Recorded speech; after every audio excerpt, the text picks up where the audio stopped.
Bonjour à tous et bienvenue sur la charnière, c'est Samy et aujourd'hui je suis désolé mais Julien n'est pas avec moi parce que voilà aujourd'hui je suis dans ma chambre, un petit cadre assez modeste parce que je vous propose voilà une petite vidéo comme ça de fortune de mon côté libre à nous hein, vous verrez par l'avenir chacun fera potentiellement des vidéos de son côté. À voir, ne vous inquiétez pas, Julien reviendra très vite.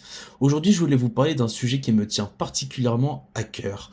Au moment où je tourne, nous sommes le lendemain du derby d'Italie. Voilà, donc cet Inter Milan Juventus de Turin qui s'est terminé sur le score de 3-2 en faveur des Interistes. Donc un match qui a fait vraiment polémique, hein, très très grosse polémique en Italie, notamment à cause de l'arbitrage. Aujourd'hui, je voulais un petit peu voilà, revenir sur ce qui s'est passé. Je pense que ça peut être très intéressant.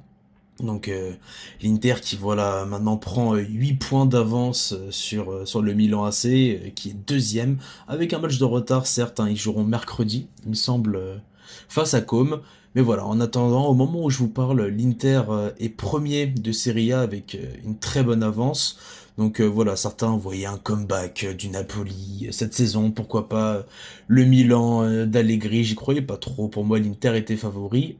Mais cette saison, voilà, beaucoup de clubs commencent à se plaindre de l'arbitrage envers les interistes. Alors moi, bon voilà, c'est pour ceux qui commencent à suivre un peu la chaîne ou qui me connaissent, c'est un secret pour personne.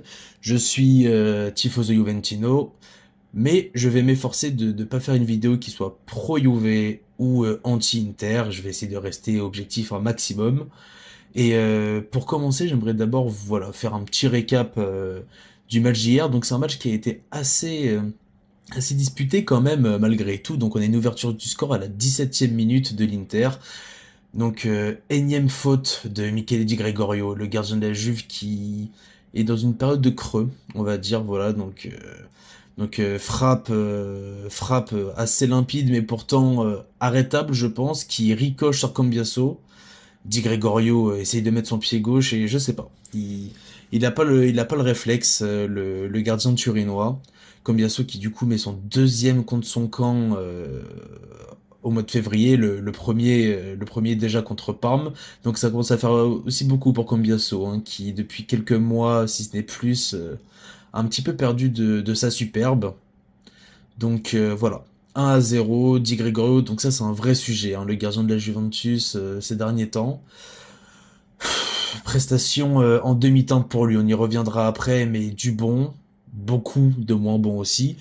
Quoi qu'il en soit, Cambiaso qui a marqué contre son camp, bah, égalise, rattrape un petit peu une erreur qui n'est pas vraiment la sienne et voilà, offre le un partout au Bianconeri. Donc on peut parler quand même de Bissek et Luis Enrique qui sont très passifs en défense sur le but de Cambiaso. Bissek qui laisse passer le ballon, on sait pas vraiment pourquoi. Luis Enrique qui n'est pas très agressif sur Cambiaso. Je pense qu'il y avait mieux à faire du côté de la défense interiste. Mais voilà, on se retrouve à un partout. Et là, donc j'ai mes petites notes sur le côté. 41e grosse parade de Di Gregorio, pour le coup, qui voilà, n'a pas fait, malgré son erreur, un match absolument mauvais en tout point. Belle défense sur la ligne de Manuel Locatelli, qui je reviendrai plus tard, mais fait un très grand match, et surtout en tant que capitaine.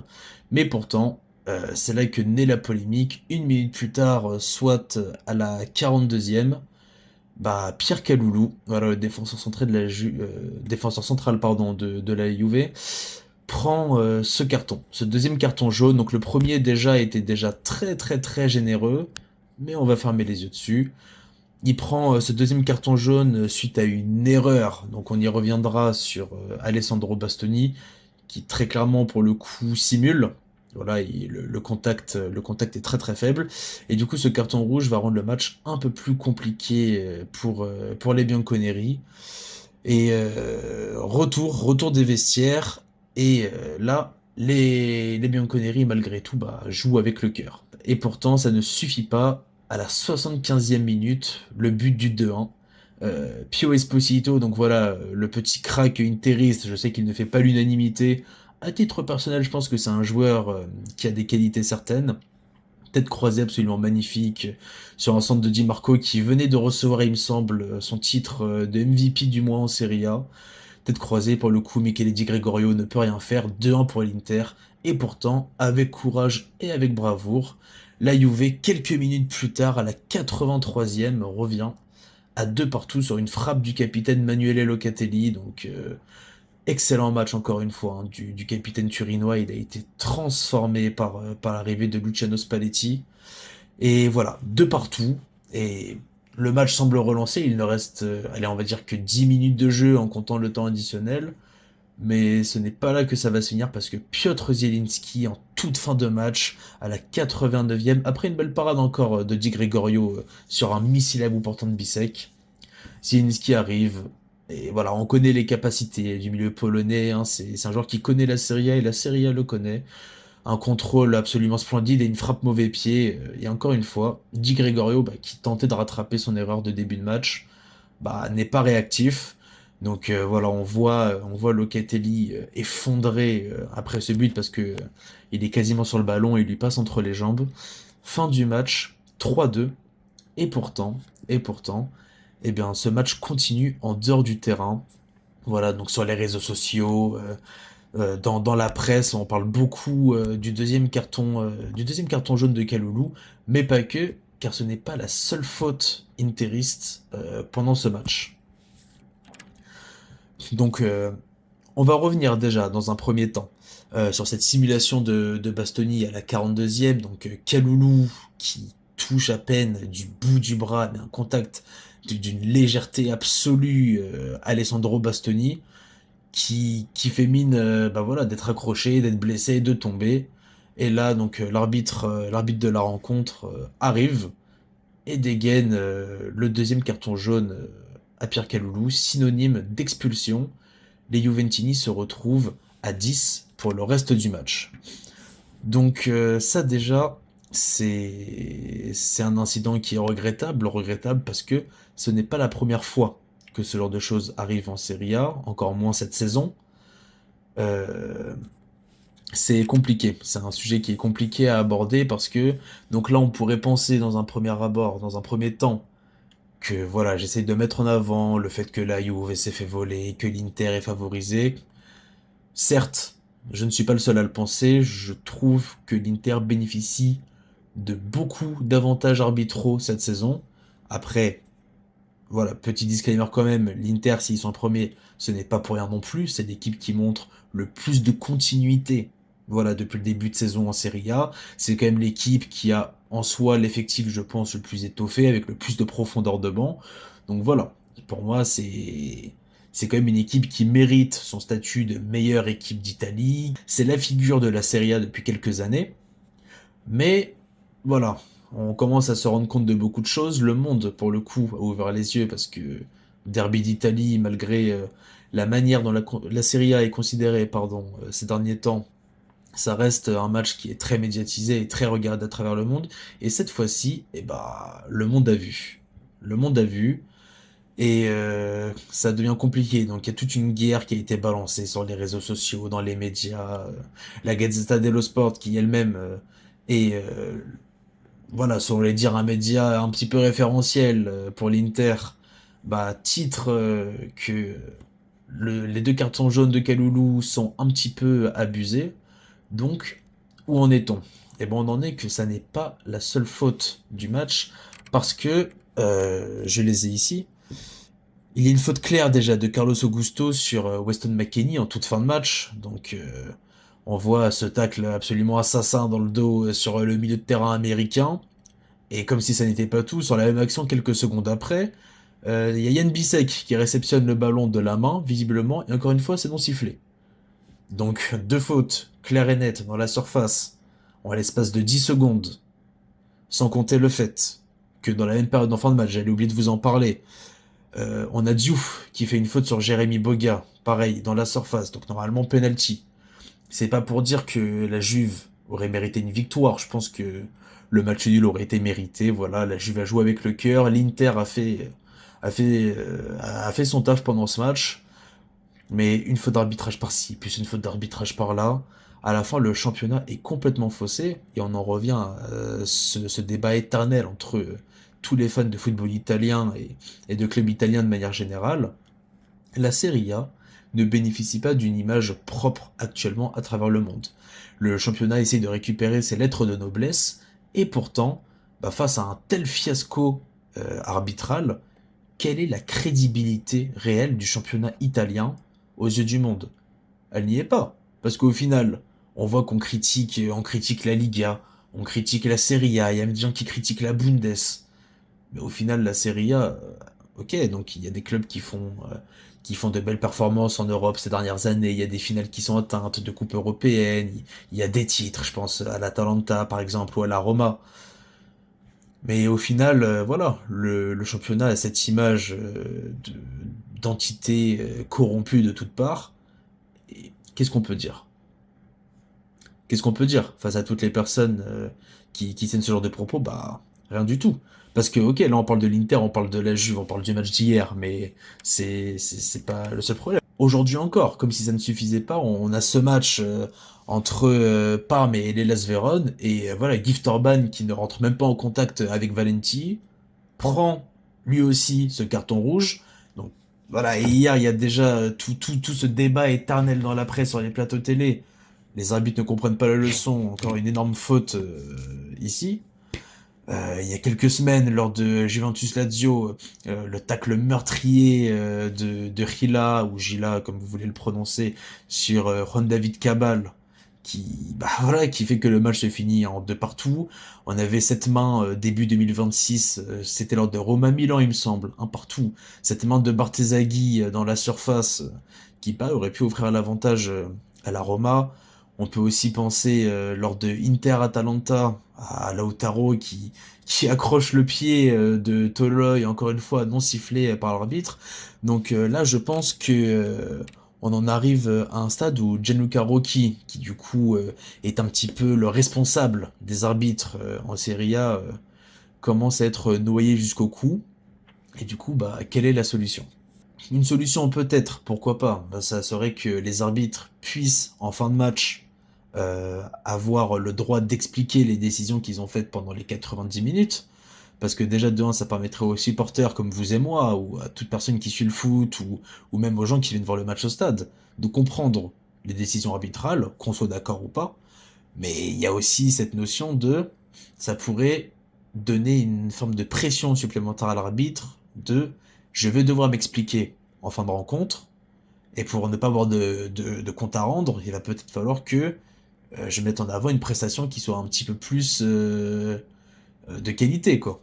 Parce que la Serie A, c'est quand même un des 5 plus grands championnats du monde. Historiquement, c'est peut-être le plus grand ou le deuxième plus grand, parce que d'accord, voilà, il y a la grande domination de la PL. C'est une honte absolue. Une honte absolue. Et après, on vient encore se plaindre du problème structurel, voilà, en Serie A et dans le foot italien en général. On se plaint que l'institution elle est gangrénée par la corruption. On se plaint que l'équipe nationale elle arrive même plus à se qualifier en Coupe du Monde depuis deux compétitions, peut-être maintenant trois. On sait même pas comment vont se passer les barrages dans un mois. Mais parce que voilà, ça commence par là. Il y a un vrai problème structurel. Alors, je dis pas que le championnat est corrompu. Je dis que c'est l'image que les gens ont de la Serie A en France ici notamment.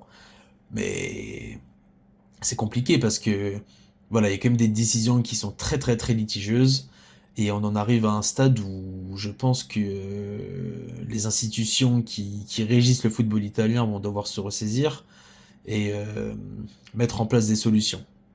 Donc voilà, c'est pas une vidéo qui avait pour vocation voilà de retransmettre une actualité forte, elle n'avait pas pour vocation de mettre en avant une réflexion qui soit poussée, qui soit aboutie. Mais voilà, c'est plus un cri du cœur de ma part parce que voilà, ça fait 10, 15 ans environ que je suis le football italien, que je suis un fan incontesté de ce magnifique championnat très sous-coté à mon goût. Et c'est compliqué. Donc voilà, il y a quelques petites sorties qui ont été faites par certaines personnalités pardon, du football italien dans la presse. Donc on a l'entraîneur de l'Inter qui après le match dit pour moi c'est un contact léger, mais ça reste un contact. Quand j'ai subi des torts légers, j'ai appris à mes joueurs à ne pas mettre l'arbitre dans l'embarras, ce qui est vrai. Il faut pouvoir mettre de côté la prestation de l'arbitre. Si tu es meilleur que l'équipe en face, tu es censé pouvoir la battre. mais toute mesure gardée. C'est sa décision, Kaloulou a de l'expérience et dans certaines circonstances, il faut garder les mains pour soi. Donc la sortie de Kivu, entraîneur de l'Inter, qui, voilà, d'un côté essaye de protéger ses joueurs, qui essaye de justifier le résultat obtenu hier, pas réellement l'avis de Giorgio Chiellini, qui maintenant, voilà, comme certains le savent, fait partie de la direction de la Juventus. Donc Chiellini qui dit: le niveau de l'arbitrage n'est pas à la hauteur d'un match comme celui-ci. C'est l'image que nous renvoyons au monde entier. Il faut que cela change rapidement. Comoli aussi, qui nous dit que ce soit la Juve par 3 points et le football italien perd bien plus, bah, c'est une réalité. Ça revient à ce que je vous disais tout à l'heure. C'est un véritable problème institutionnel qui fait que aujourd'hui, c'est la manière dont une équipe ou dont un championnat est référencé dans les médias qui fait que les personnes vont suivre cette équipe ou ce championnat, vont l'apprécier ou pas. Voilà l'image. Le derby d'Italie, c'est censé être voilà le match référence du championnat, c'est censé être la vitrine principale, l'un des seuls matchs auxquels le monde s'intéresse quand il s'agit de Serie A, et c'est ce genre de spectacle qu'on offre. Donc je vous parlais de Gianluca Rocchi tout à l'heure, qui est le responsable des arbitres en Serie A, et ben lui aussi a tenu à s'exprimer après le match et nous dit: nous sommes profondément désolés de cet incident, de la décision qui était manifestement erronée et du fait que nous n'ayons pas pu utiliser le VAR pour la rectifier. L'arbitre de la rencontre est mortifié et nous sommes proches de lui, mais je dois vous dire la vérité, il n'est pas le seul à avoir commis une erreur, car hier il y a eu une simulation flagrante. Donc déjà, il leur envoie un petit peu la faute, si je comprends bien en tout cas, à vous de me reprendre, sur Bastoni, qui simule effectivement contre Kaloulou, donc la faute est un petit peu rejetée sur le joueur de l'Inter et sur son fair play. Lui qui d'ailleurs, on le rappelle quand même, a célébré lors du carton rouge, alors qu'il savait très bien qu'il avait simulé 10 secondes auparavant. Mais bon, ça, c'est un autre détail. Mais voilà, Gianluca Rocchi nous parle aussi de la non-utilisation de la VAR. Ça, c'est problématique. Quid de la VAR? La VAR, c'est censé être un outil qui permet de corriger les fautes que les arbitres ne voient pas. Donc, en quoi est-ce que l'arbitre de la rencontre ne va pas consulter le VAR après une faute qui peut littéralement changer le cours d'un match? Un carton rouge à la mi-temps, ça n'est pas anodin. Donc on a l'arbitre de la rencontre, Monsieur Lapena, qui devrait être suspendu pendant 1 mois.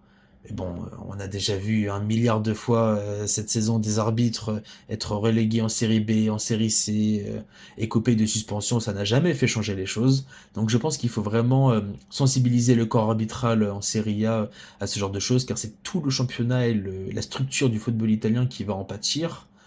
Et le sujet est grave. Le sujet est vraiment très grave et sont plus graves qu'il n'y paraît. Donc voilà, c'était un petit cri du cœur, comme je vous le disais, cette vidéo. En tout cas, n'hésitez pas vous à donner vos impressions, quel est votre avis là-dessus? Est-ce que pour vous la Serie A est le seul championnat à pâtir de ce genre de soucis, ou est-ce que vous le voyez aussi dans le championnat que des équipes que vous supportez? N'oubliez pas le like, potentiellement le partage et le petit abonnement si ça n'est pas fait, ça fait toujours plaisir. Et je vous dis à la prochaine avec Julien, on l'espère, sur la charnière. Merci beaucoup.